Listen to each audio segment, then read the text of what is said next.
하나님 말씀은 로마서 12장 1절에서 8절입니다. 로마서 12장 1절부터 제가 봉독하겠습니다. 그러므로 형제들아, 내가 하나님의 인내하심으로 너에게 권하니 너희의 몸을 하나님께서 기뻐하시는 거룩한 산 제물로 드려라. 이것이 너희가 드릴 합당한 예배이다. 너희는 이 세대를 본받지 말고 오직 마음을 새롭게 함으로 변화를 받아 하나님의 선하시고 기뻐하시고 온전하신 뜻이 무엇인지 분별하도록 하여라. 내게 주신 은혜로 말미암아 너희 각 사람에게 말하니 마땅히 생각할 그 이상의 생각을 품지 말고 오직 하나님께서 각 사람에게 나누어 주신 믿음의 분량대로 건전한 생각을 하여라. 우리가 한 몸에 많은 지체를 가졌으나 모든 지체가 같은 기능을 가진 것이 아니니 이와 같이 우리 많은 이들이 그리스도 안에서 한 몸이 되어 서로 지체가 되었다. 우리에게 주어진 은혜를 따라 우리는 서로 다른 은사를 가지고 있다.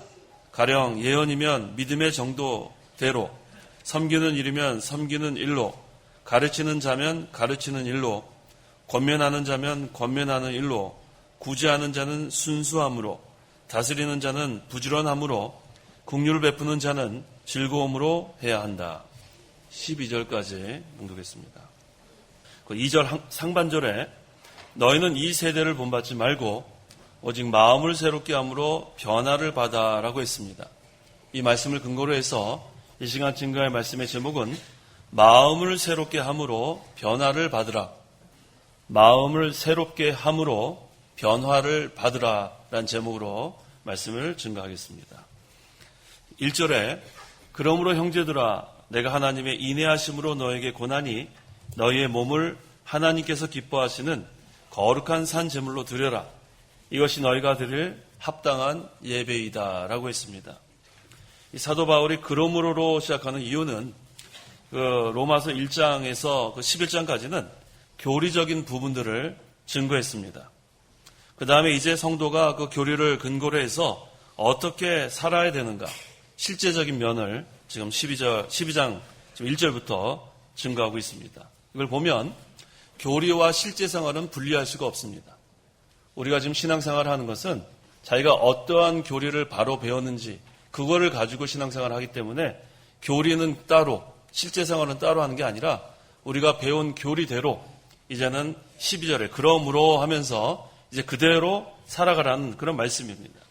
11장까지는 어떠한 교리를 증거했냐면 우리를 긍휼의 그릇으로 택해 주셨다는 거예요.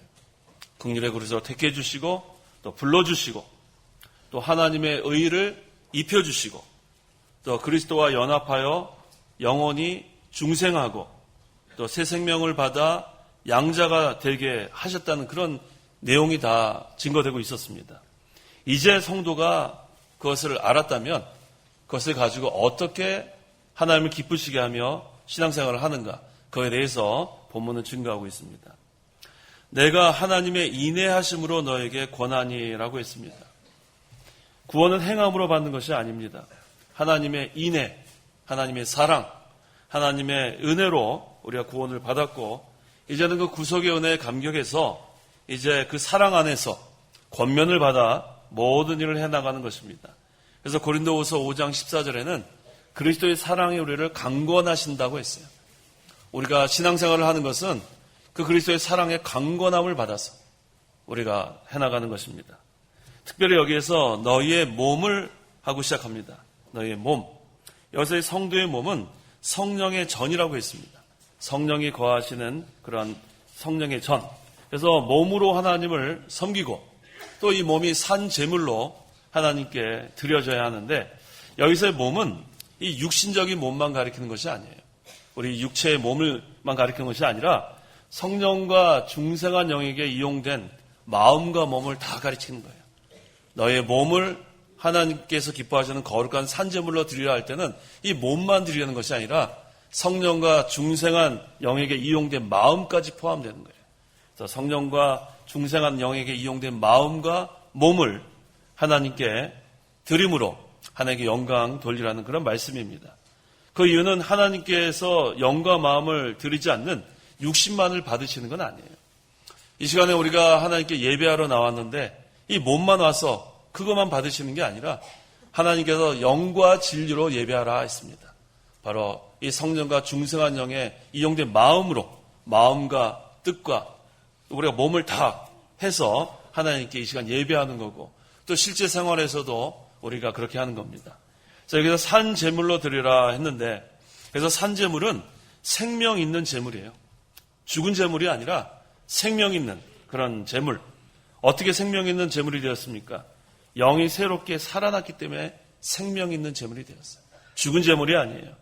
그 다음에 이 산 제물은 그리스도의 생명에 참여한 제물이에요. 그리스도와 연합이 됐기 때문에 이제 더 이상 우리는 죽은 제물이 아니라 산 제물입니다. 이사야 1장 13절 읽어보십시오. 이사야 1장 13절. 13절. 헛된 재물을 더 이상 가져오지 마라. 분향은 내게 혐오스럽고 초하루 제사와 안식일과 대회로 모이는 것도 그러하니 거룩한 집회를 열면서 악을 행하는 것을 내가 견딜 수 없다. 예, 이사야 시대의 사람들이 양이나 소를 제물로 가지고 와서 또 죽여가지고 피를 가지고 제사를 드렸습니다. 뭐 성경에 맞는 그런 제사입니다. 그런데 중요한 것은 그 피가 상징하는 그리스도를 믿지 않은 게 문제예요. 피를 흘렸어요. 의식적으로는 짐승을 죽여가지고 제사를 드렸지만 그 피가 상징하는 그리스도를 믿지 않고 또 그리스도와 영적 교통하지 않는 그저 형식적인, 의식적인 그러한 제사를 드렸기 때문에 하나님께서 기뻐하지 않으셨습니다. 그래서 이사야 1장 13절에 헛된 제물을 더 이상 가져오지 마라. 더 이상 가져오지 마라. 형식적인 예배, 몸만 와서 앉아있는 그런 예배, 더 이상 그렇게 예배하지 마라. 우리가 예배 시간에 항상 목숨같이 여기라고 제가 여러 번 증거하죠. 이 예배 시간은 목숨과 같이 여겨야 돼요. 생명 있는 예배가 돼야 하나님이 받으십니다. 그저 와서 끄벅끄벅 졸기나 하고 끄벅끄벅 딴 생각이나 하고 그 다음에 예배 시간에는 반드시 성경 찬송 집에 있으면 가져오세요. 왜 성경 찬송을 왜 집에 신발장 위에다 놓고 안 갖고 오시죠? 거의 먼지만 쌓입니다. 요새는 그 스마트폰에 뭐 다 있잖아요, 여기. 그걸로 보려고 하지 마세요. 시대가 왜 그렇게 되는지 알 수가 없어요. 뭐 눌러보면 다 나와요. 찬송도 있고 제가 모르는 건 아닙니다. 하지만 우리는 성경책과 찬송을 가지고 이거 다 보여주세요. 나는 지금 예배하러 간다. 난 예배당에 간다. 오늘날 이거 참 여러 가지 편리한 점도 있지만 이거 가지고 성경 찾고 이거 가지고 찬송 찾고 우리 창강교회는 그렇게 하지 마세요. 지금 스마트폰 가지고 하시는 분 계시면은 다음부터는 그렇게 하지 마시고 반드시 성경책과 찬송가를 가지고 오세요. 없으면 우리 뒤에 빛이 되어 있습니다. 항상 그래서 우리가 여기 창강교회도 여기다 뭐 저기 뒤에다가 뭐 쏴가지고 얼마든지 찬송가 없이 성경책 없이 할 수 있지만 우리 목사님 때부터 그렇게 하지 않은 이유는 그것은 바로 한 것이 아니에요. 편리하게 그러면 뭐트로 예배당에 오죠? 오늘 비도 오는데 그냥 집에 앉아가지고 텔레비전 앉아서 그냥 예배 감상하면 되잖아요. 그 다음에 연보하고 싶으면 온라인 있잖아요. 계좌번호 그래서 보내면 되잖아요. 오늘날 시대가 편리한 시대로 가기 때문에 그 예배하는 것도 그렇게 가면 안 됩니다. 하나님은 우리의 몸만, 우리의 그냥 형식적인만 기뻐하는 것이 아니라, 그걸 기뻐하는 것이 아니라 우리의 마음을 보십니다. 그래서 집에 성경 찬송 있으면 다 먼지 털고 다음 주부터 꼭 이렇게 들고 오세요. 얼마나 보기 좋아요. 난 주일날 하나님의 백성으로 하나님께 예배하러 간다. 그래서 스마트폰 가지고 성경책 보자고 하지 마세요. 그러다가 괜히 뉴스 봅니다. 또 무슨 스포츠 게임 있으면 스포츠 봅니다. 사람은 다 그렇게 돼 있어요. 예배 시간은 그렇게 여기 있는 말씀처럼 헛된 제물로 더 이상 하나님께 가져오지 말라고 했어요. 지금까지 그런 생각이 있다면 그렇게 생각하지 마세요.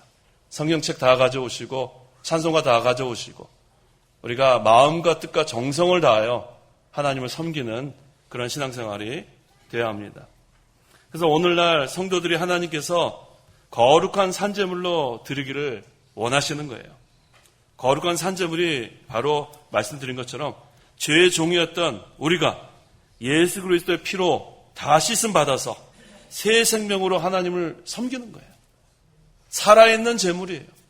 구약시대에는 죽여야 됐어요. 짐승을 죽여서 피를 흘려야 됐어요. 반드시 짐승이 죽어야 됐지만 오늘날 우리는 더 이상 죽지 않아도 돼요. 예수님께서 우리 대신 십자가에 피 흘려 죽으심으로 우리의 모든 죄를 다 용서받았기 때문에 우리는 더 이상 죽을 필요가 없습니다. 우리는 산 제물로 나오면 돼요. 그 산 제물은 생명이 있습니다. 그리스도의 생명과 연합이 되었습니다. 이제 우리는 마음과 뜻과 정성을 다해야 돼요. 그것이 바로 하나님께서 기뻐하시는 구약시대의 그 죽은 제물과 대조가 되는 산 제물입니다. 그래서 이것이 너희가 드릴 합당한 예배이다라고 했어요. 이전에는 또 여러분들 성경에는 영적 예배로 번역되어 있는 성경책이 있을 겁니다. 그건 합당한 예배로 이렇게 고치세요. 합당한. 그래서 이 헬라어로 봐도 로기켄이라는 단어가 영적이라는 뜻은 없어요. 합당한이라는 뜻입니다. 그래서 우리 바른 성경에는 새로 나온 것에선 합당한으로 다 번역을 했습니다. 만약에 영적으로 이렇게 우리가 번역을 하려면 푸니마티켄이라는 단어를 써야 되는데 그 단어를 쓰지 않고 로기켄이라는 합당한 그러한 그 단어를 썼습니다. 그래서 이 칼빈에 의하면 왜 이 본절에서 이 로기켄, 합당한이라는 단어를 썼나 하면 그 당시에 이방인들의 그 미신적인 그 행동들 때문에 그것을 염두에 두고 이 단어를 썼다고 그렇게 주석하고 있습니다. 그래서 여기서 합당한 예배를 강조한 것은 하나님께서 우리에게 요구하시는 거예요. 또 하나님께서 기뻐하시는 그러한 예배라는 것을 여기서 강조하고 있습니다. 특별히 여기서 합당한 예배할 때 그 예배도 헬라어 라트레이아라는 그 단어는 구약의 그 제사를 가리키기도 하지만 단순히 본절에서는 그 제사를 그 의미하기보다는 삶으로서의 예배를 여기서 의미하고 있습니다. 그래서 여기서 합당한 예배는 우리가 모여서 이렇게 예배하는 공적 예배뿐만 아니라 우리 전체의 삶, 그것을 포함하는 것으로 우리가 보아야 합니다. 2절 읽어보십시오. 2절 너희는 이 세대를 본받지 말고 오직 마음을 새롭게 함으로 변화를 받아 하나님의 선하시고 기뻐하시고 온전하신 뜻이 무엇인지 분별하도록 하리라. 예, 이 세대를 본받지 말고 산 제물로 드리려면 이 세대를 본받으면 못 드려요. 이 세대는 진리에 맞는 세대가 아니에요. 이 세대는 악하고 음란한 세대라고 했어요. 마태복음 16장 4절에 악하고 음란한 세대이기 때문에 우리가 이 세대를 본받으면 산제물 드릴 수 없습니다. 하나님의 그 자녀들은 흠이 없어야 돼요. 또 순전해야 돼요. 그래서 이 세대를 본받으면 안 됩니다. 빌립보서 2장 15절. 15절 이는 너희가 흠없고 순전하여 어그러지고 부패한 세대 가운데서 책망받을 것이 없는 하나님의 자녀가 되어 세상에서 하늘의 별들처럼 빛나게 하려는 것이다. 예, 이 세대는 어그러지고 부패한 세대라고 했어요. 악하고 음란한 세대뿐만 아니라 어그러졌어요. 똑바르지가 못해요. 또 부패했어요. 썩었어요. 그래서 이 세대를 본받게 되면 우리도 그와 같이 됩니다. 그래서 이 세대를 본받지 말고 너희가 흠없고 순전하여 하나님께서 기뻐하시는 산 제물은 흠이 없어야 돼요. 순전해야 돼요. 순수하고 섞인 것이 있으면 안 돼요. 이 세상의 방법대로 섞이면 안 돼요. 이 흠없고 순전한 것은 하나님께서 가장 기뻐하십니다. 그래서 어그러지고 부패한 세대 가운데서 책망받을 것이 없는 하나님의 자녀가 돼요. 하나님께서는 우리를 책망하기를 원하는 것이 아니라 너희가 거룩한 산제물이 되어서 책망받을 것이 없는 자녀가 되어라. 그런 말씀이에요. 그래서 세상에서 하늘의 별들처럼 빛나게 하려는 것이다. 우리는 세상에 빛과 소금이라고 했죠. 우리는 세상에 빛을 비춰야 돼요. 세상에 손가락질 받은 사람들이 되면 안 돼요. 빛을 비치세요. 그 다음에 소금. 소금은 그 부패를 방지하는 역할을 합니다. 여기 아까 어그러지고 부패한 세대라고 했기 때문에 우리는 소금의 역할을 또 해야 돼요. 이 세대를 따라가면은 부패합니다. 하지만 소금이 되면 그것을 방지할 수 있어요. 그래서 항상 이 교회와 세상에는 경계가 있어야 합니다. 세상의 방법이 다 교회에 들어오면 따라갈 수밖에 없어요. 그래서 하나님께서 기뻐하시는 흠없고 순전한 그러한 하나님의 그러한 방법 우리가 따라가야 합니다. 그래서 늘 정상적으로 우리가 모든 것을 해야 돼요. 사람들한테 세상 사람들한테 손가락질 받는 일은 하면 안 됩니다. 그건 하나님 영광 가리는 거예요. 목적이 선하면 방법도 선해야 된다고 여러 번 제가 강조하는 게 바로 그거예요. 특별히 교육자들이 바로 해야 돼요. 세상 사람들 그러한 잘못된 방법이 교회에 들어오면 안 되고 교육자들이 그 방법을 사용하면 안 돼요. 항상 순수하게 세상 사람들에게 손가락질 받지 않도록 모든 것을 정식으로 다 절차를 밟고 또 허가를 받고 그렇게 해야 떳떳하게 누가 뭐라고 해도 당당할 수 있는 그런 하나님의 자녀로서 하늘의 별들처럼 우리가 빛날 수 있습니다. 여기 오직 마음을 새롭게 함으로, 여기서 마음은 영이 사용하는 기능이에요. 우리 사람은 영혼과 몸으로 되어 있고 그 외에 마음이나 생각이나 양심이나 이런 것들은 다 기능입니다. 마음을 새롭게 함으로 또 우리가 하나님을 섬겨야 되는데, 근데 이것은 우리의 결심으로 되는 것이 아니에요. 우리 좀 전에 우리 김장년 기도하실 때 연초에 우리가 얼마나 결심을 많이 했어요. 근데 지금 한 달 남았는데 참 한 게 없어요. 그래서 이 마음을 새롭게 하려면 새로운 결심을 한다고 되는 것이 아닙니다. 성령의 인도를 따라가야 돼요. 성령의 인도를 따라가고 이 중생한 영으로 살아야 그것이 지속될 수 있습니다. 이제부터 내가 잘해야 되겠다. 그건 결심, 그 의지, 그걸로 되는 것이 아니에요. 성령의 인도. 그러면 자기가 죽어야죠. 자기를 쳐야 됩니다. 자기 생각, 자기 주장, 자기 고집, 그것을 다 내려놓고 성령의 인도를 따라가야 우리가 마음을 새롭게 할 수 있는데, 그래서 이 진리와 성령의 감동, 이것이 우리를 살려가는 거예요. 그래야 마음이 새로워집니다. 그래서 마음이 새로워지면 그 다음에 이제 하나님께서 기뻐하시는 거룩한 그런 산 제물로 우리가 하나님께 드릴 수 있습니다. 그래서 성도는 이 세대를 본받으면 안 되고 예수님을 본받아야 돼요. 예수님. 이 세대는 본받으면 안 되고 예수님을 본받아 나가면 우리가 마음을 새롭게 할 수 있습니다. 그럼 날마다 마음이 새로워져요. 예수님 늘 본받아 나가는 생활. 예수님을 바라보고 예수님 따라가고, 그러면 날마다 새롭습니다. 겉사람은 후패하지만 이 겉사람이 이 육신의 몸이에요. 겉사람. 이것은 날마다 낡아져요. 병들어 갑니다. 하지만 우리의 속사람은 날마다 새로워집니다. 그래서 마음으로 하나님을 우리가 기쁘시게 할 수 있습니다. 여기 변화를 받아라고 했어요. 2절 중반절에 마음을 새롭게 함으로 변화를 받아. 이것은 내부적인 변화를 말해요. 내적인 변화. 내적인 변화가 바로 마음을 새롭게 함으로 시작되는 거예요. 진리와 성령의 감동으로 우리가 이제는 마음이 새로워지면 내적으로부터 변화가 되고 외부적으로 변화가 일어나는 거예요. 외적으로부터 변화가 시작되는 게 아니라 내적으로부터 시작됩니다. 그 다음에 전인격적으로 사람이 변하는 거예요. 그래서 성도가 마음이 새롭게 됨으로부터 시작이 되는 거예요. 그래서 마음이 새롭게 되지 않으면 이 마음이 어둡기 때문에 하나님의 뜻을 분별할 수 없어요. 하나님의 뜻을 분별할 수 없으니까 여기 있는 말씀처럼 하나님의 선하시고 기뻐하시고 온전하신 뜻이 무엇인지 분별할 수 없어요. 그래서 먼저 마음이 새롭게 돼야 합니다. 마음이 캄캄하면 분별력이 떨어지게 돼 있어요. 그래서 먼저 마음이 새롭게 되면 변화를 받고 그 다음에 하나님의 뜻을 분별함으로 하나님이 기뻐하시는 뜻을 순종해 나갈 수 있습니다. 여기 하나님의 뜻은 온전하신 뜻이라고 했어요. 여기는 완전한 뜻을 의미합니다. 결함도 없고 변함도 없고, 그래서 이 하나님이 내가 완전하니 너희도 완전하라 그런 거예요. 마태복음 5장 48절에. 우리는 그래서 하나님을 평생 닮아가는 거예요. 하나님은 온전하시지만 우리는 온전하지 못하기 때문에 평생 우리는 하나님의 형상을 닮아갑니다. 그리스도는 온전하시지만 우리는 온전하기 못하기 때문에 그리스도까지 우리는 자라나야 되는 거예요. 그래서 항상 우리가 하나님의 온전하신 뜻 분별할 수 있어야 합니다. 그래서 이 분별하다는 그런 헬라어의 뜻도 이 도키마조는 시험하다, 또 규명짓다, 알아보다, 이 여러 가지 뜻이 있어요.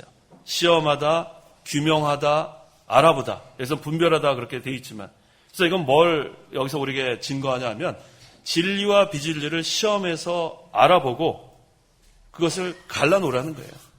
진리와 비진리를 규명하고 알아보고 그 다음에 그걸 갈라놓으라는 뜻이에요. 그래서 여기가 진리가 하나님께서 기뻐하시는 뜻인데 이 진리에 비진리가 섞이면은 곤란합니다. 그래서 이 분별하라는 뜻은 시험하고 규명하고 알아봐서 진리와 비진리는 갈라놔서 진리만 따라가라는 그런 말씀이에요. 그 똑같은 단어가 에베소서 5장 10절 읽어보십시오. 에베소서 5장 10절. 10절. 주님을 기쁘시게 할 것이 무엇인지 분별하도록 하여라. 이게 똑같은 단어예요. 주님을 기쁘시게 하는 것. 그래서 우리가 주님이 기뻐하시는 것은 진리 따라가는 거잖아요. 그래서 우리가 이 진리와 비진리 알아보고 규명하고 그 다음에 갈라놔서 진리만 따라가면 주님을 기쁘시게 할 수 있습니다.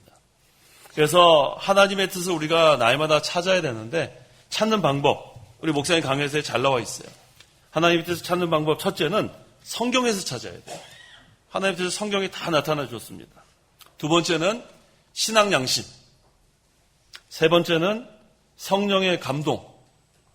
네 번째는 하나님의 섭리. 이 네 가지예요. 성경 말씀, 신앙 양심, 성령의 감동, 그 다음에 하나님의 섭리. 근데 이럴 때도 이렇게 다 했는데도 찾지 못할 때 그때는 바로 인도할 수 있는 교육자를 찾아가세요. 바로 인도할 수 있는 교육자를 찾아가서 도무지 하나님의 뜻이 뭔지 모르겠다. 그러면은 교육자와 의논을 하세요. 그래서 교육자가 같이 기도하고 그래서 인도할 때는 잘 순종하세요. 근데 교육자가 그렇게 인도했는데도 그냥 버리고 가는 사람들이 요즘은 많습니다. 분명히 하나님의 뜻을 알려주고 분명히 찾았는데도 그냥 내버리고 그냥 자기 갈 대로 가는 거. 그건 하나님이 기뻐하시지 않습니다. 그래서 우리는 하나님의 뜻을 잘 찾아서 그것이 옳은 것이면 어떠한 희생을 각오하더라도 따라가야 합니다. 그래서 먼저는 진리와 성령의 감동 받아서 마음을 새롭게 해서 변화를 받고 그 다음에 두 번째는 하나님의 뜻을 찾아서 그대로 순종해 나가야 되는 것입니다. 3절 읽어보십시오. 3절 내게 주신 은혜로 말미암아 너희 각 사람에게 원하니 마땅히 생각할 그 이상의 생각을 품지 말고 오직 하나님께서 각 사람에게 나누어 주신 믿음의 분량대로 건전한 생각을 하여라. 네, 내게 주신 은혜로 말미암아 너희 각 사람에게 말하니 이 사도의 권위를 가지고 지금 바울이 권면하고 있습니다. 마땅히 생각할 그 이상의 생각을 품지 말고 우리 성도는 교회 생활에서 자기 분량이 있어요. 자기 위치도 있고 자기 직무가 있습니다. 그것을 알고 그 이상의 생각은 품지 말라는 뜻이에요. 하나님께서 우리에게 주신 그 자기 자리 그것을 잘 지켜야 합니다. 성도가 높은 데 마음을 두면 안 돼요. 아까 우리 2세대를 본받지 말고 예수님을 본받으라 그랬는데 예수님은 겸손하시고 낮아지셨어요. 예수님께서 섬김을 받으러 온 것이 아니라 섬기러 오셨다고 했습니다. 우리 모든 성도들은 저를 포함해서 모든 교육자와 성도들은 섬기는 자가 돼요. 서로 섬기는 자. 섬김을 받으려고 하지 말고 섬기는 자. 그래서 예수님은 낮아져서 겸손했고 섬기는 자까지 그 자리까지 내려갔다고 했습니다. 그래서 하나님께서 각 사람에게 나눠주신 믿음의 분량이 있어요. 이 은사는 자기가 원해서 받는 것이 아니에요. 하나님께서 필요에 따라서 나눠주신 겁니다. 그래서 하나님께서 그 탤런트, 재능이 다 달라요. 그래서 나에게 주신 그 재능대로 어떻게 하나님의 나라에 내가 협력할까? 어떻게 충성할까? 자기가 그 하나님께서 나누어 주신 믿음의 분량. 여기 분명히 그랬죠? 하나님께서 나누어 주셨다 그랬죠? 내가 요구해서 받았다고 그러지 않았어요. 하나님께서 각 사람에게 나누어 주신 믿음의 분량대로 각 사람에게 나누신 은사대로 우리가 같은 목적으로 하나님만을 기쁘시게 하는 같은 목적으로 우리가 하나님 나라를 위해서 우리가 충성하는 것. 근데 여기 또 마지막에 뭐라고 했냐면 건전한 생각을 하여라 그랬어요. 건전한 생각. 이게 얼마나 중요한 단어인지 몰라요. 건전한. 여기에는 그 헬라어 이 건전한에 해당하는 이 단어는 겸손한이라는 뜻도 포함되어 있어요. 건전한 생각을 하는 사람은 겸손합니다. 겸손한 사람이 건전한 생각을 해요. 이게 같이 우리가 생각을 해야 돼요. 성도는 분에 넘치는 오만한 그러한 생각을 버려야 합니다. 욕심을 버려야 돼요. 욕심을 버리면 그 다음엔 건전한 사람이 됩니다. 욕심이 있으면 그 다음에는 겸손할 수도 없고 그 다음에 건전할 수도 없어요. 그래서 욕심을 버리는 생활, 오만한 생각을 버리는 생활, 분에 넘치는 생각 그거 다 내려놓고 여기 성경에 있는 말씀 그대로 우리가 따라가면 돼요. 마땅히 생각할 그 이상의 생각을 품지 말고 항상 우리 자기 위치 잘 지켜야 합니다.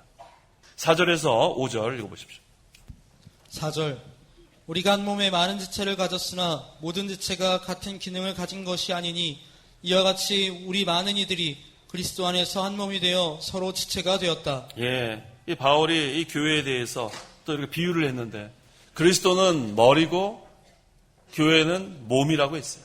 그 다음에 성도는 각 지체라고 우리 고린도 전서에도 12장에서 증거하고 있는데 이 한 몸에는 많은 지체가 있지만 다 같지가 않아요. 기능이 다 다릅니다. 그런데 어떠한 지체도 필요 없는 것이 없어요.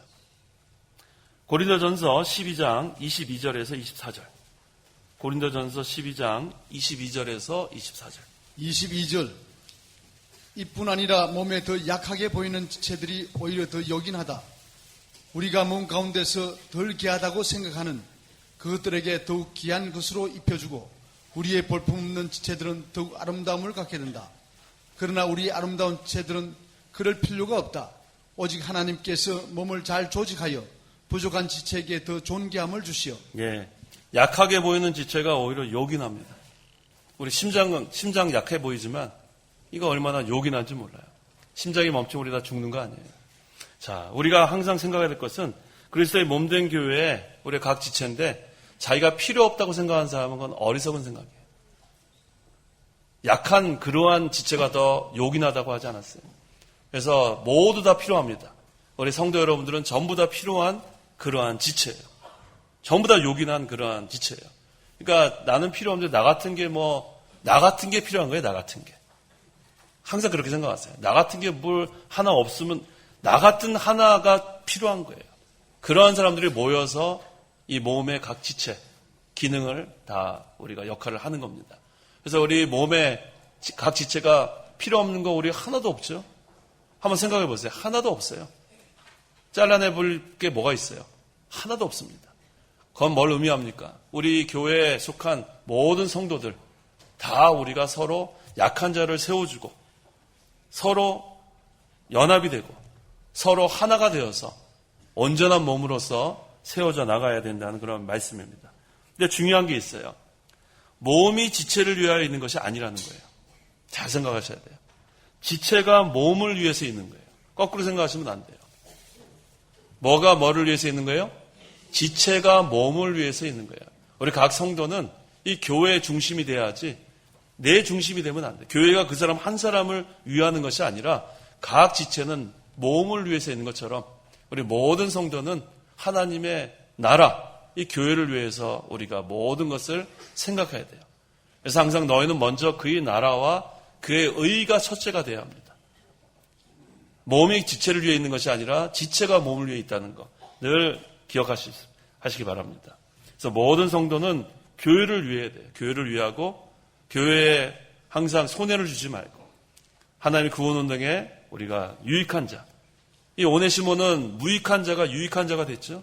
이전에 무익한 자였을지라도 변화를 받아 마음을 새롭게 함으로 변화를 받으면 오네시모와 같이 무익한 자가 유익한 자가 되는 거예요.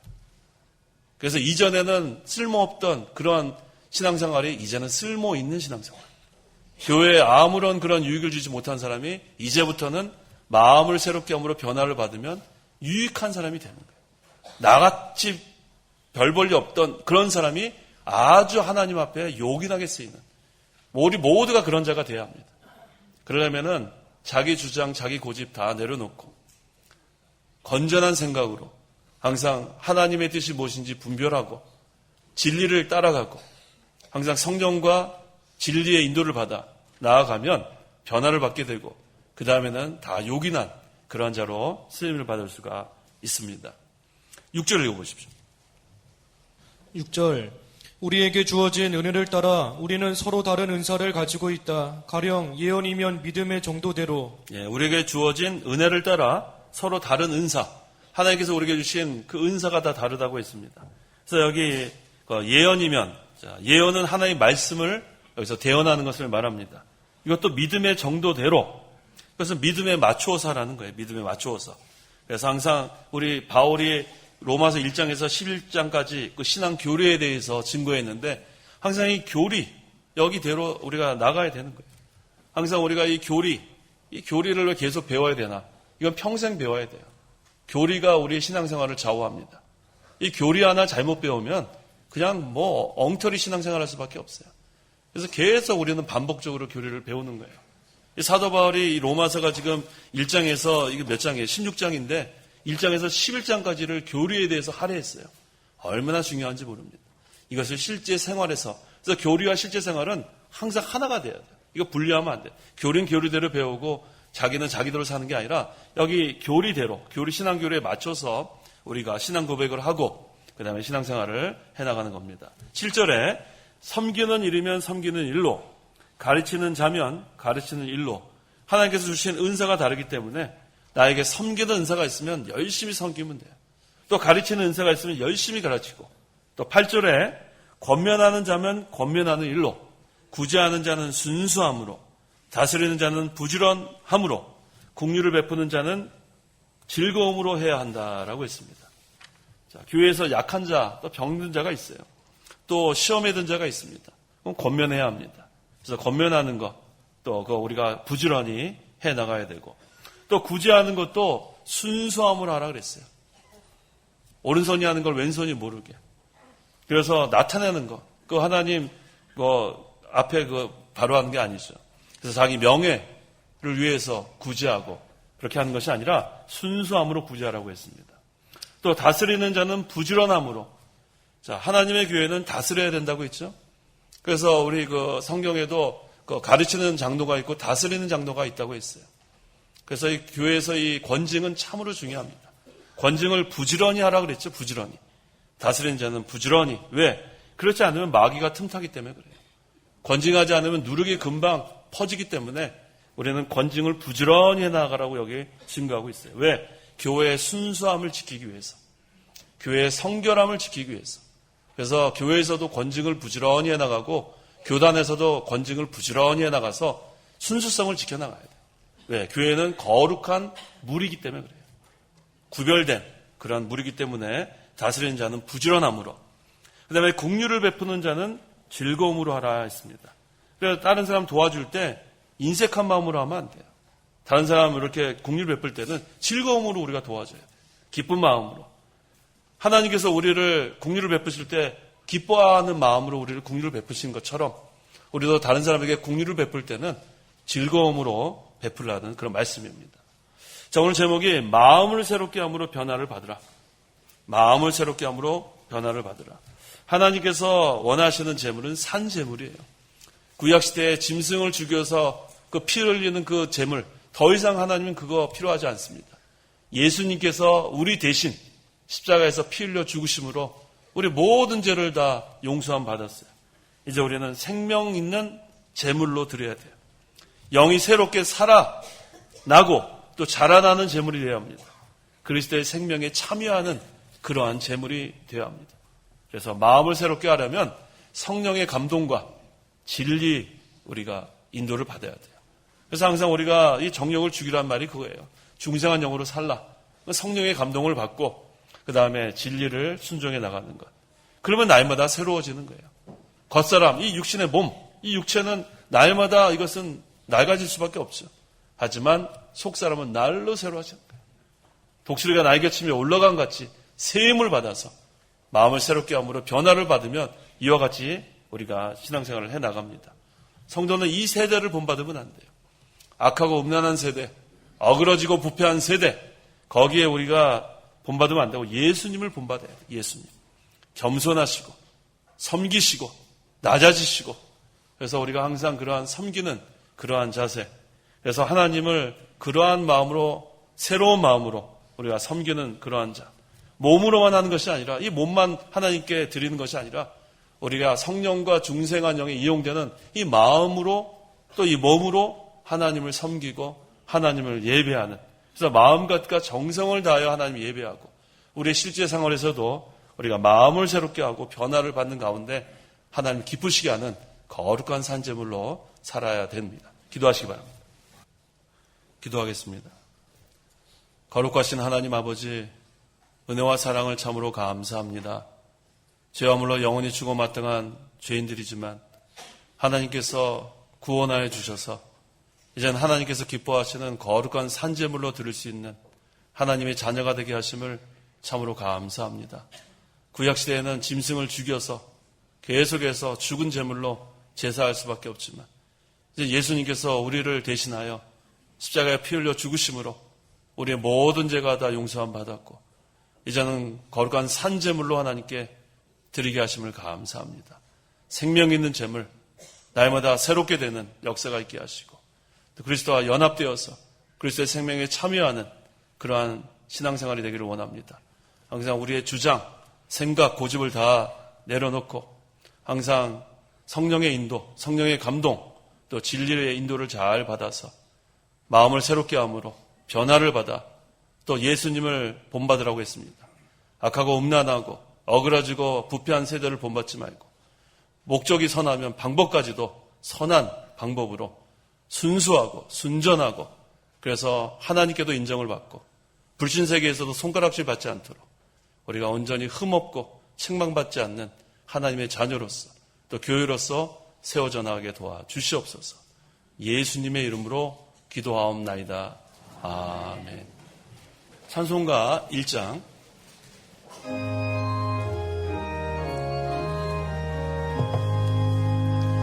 만번의 근원 하나님 온 백성 찬송 드리고 천천사여 찬송하세 찬송 성능 성자 성령